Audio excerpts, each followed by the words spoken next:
I'm not sure if I ever did a video on this room or how bad it was. But I did get most of the stuff kind of organized. This whole thing was like completely covered. Um, at some point, we're going to have to rip the carpet out of here because there was a huge water leak in this room and blah, blah, blah. Anyway, but we did get some of these shelves in here. We know it's going to rain soon. I'm kind of trying to organize all the rest of this crap. I mean, it's really a mess, but we had a water main leak over here, and I had to rip the wall apart, and it was bad. So, anyway, we got this free shelving, and this has been like a blessing. Trust me. Able to put some stuff on the shelves, and I sell a lot of stuff is sitting here is all up for sale, and I sell a few things here and there. It's very very slow where I live. Um, so uh, some of this stuff here, like this, I forget this Pioneer. I might actually take it apart and use it for parts because although it does work, it's not really all that interesting. It doesn't really sound that good. Um, I really do hate taking apart stuff, but the thing is that you can get these so cheaply at the thrift store.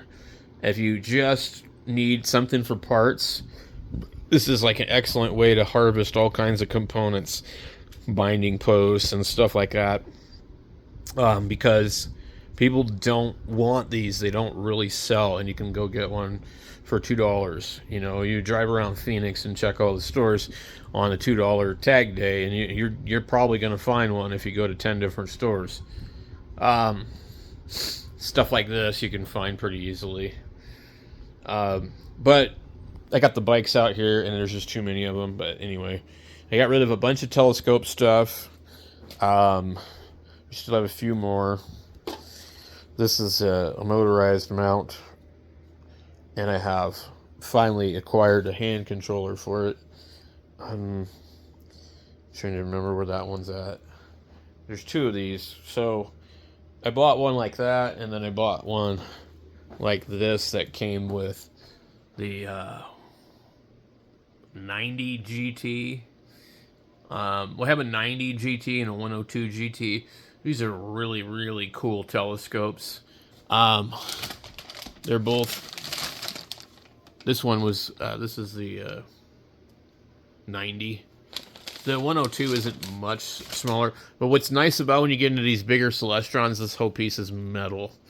Um, and they can accept, I think, a 2-inch eyepiece. There's an adapter on it. I don't know about this one.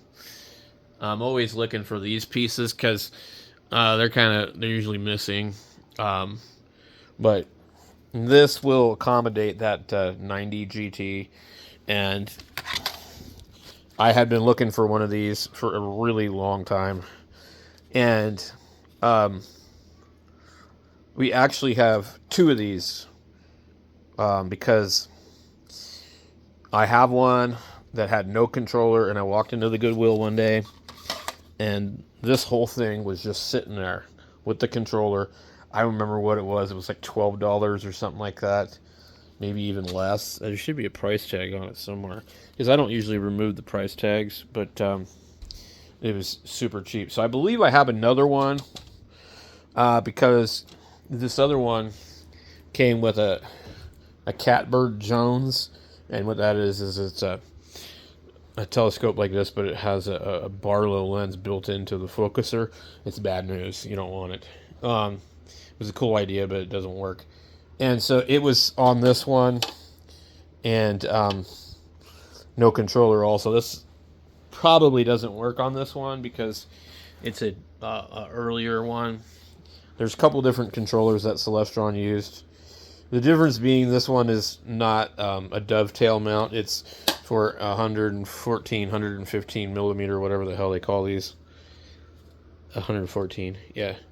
So it would probably fit this telescope. But somewhere else I have another one of these. And then we got this one here. I really actually like this. The biggest problem with the 6-inch Orion, it's really long. It's great, but no Dobsonian mount. And I made a homemade one and I tried making them a couple of times, and they just came out so-so. Boy, look at the dust. Also, there's an issue with the mirrors on the bottom on these that some people have complained about. This is a cardboard tube. It's called a sono tube. People actually used to buy these and make their own telescopes. They were used for pouring cement columns, and you could get them, you know. Used to be a common thing to do. You build your own telescope, order a mirror, which is pretty cool. But these days, you know, if you're just frugal and you search the, you know, the used stuff, you can find a whole telescope for cheaper and you can build one. So the same thing with this one. You can see the mount that I made down there.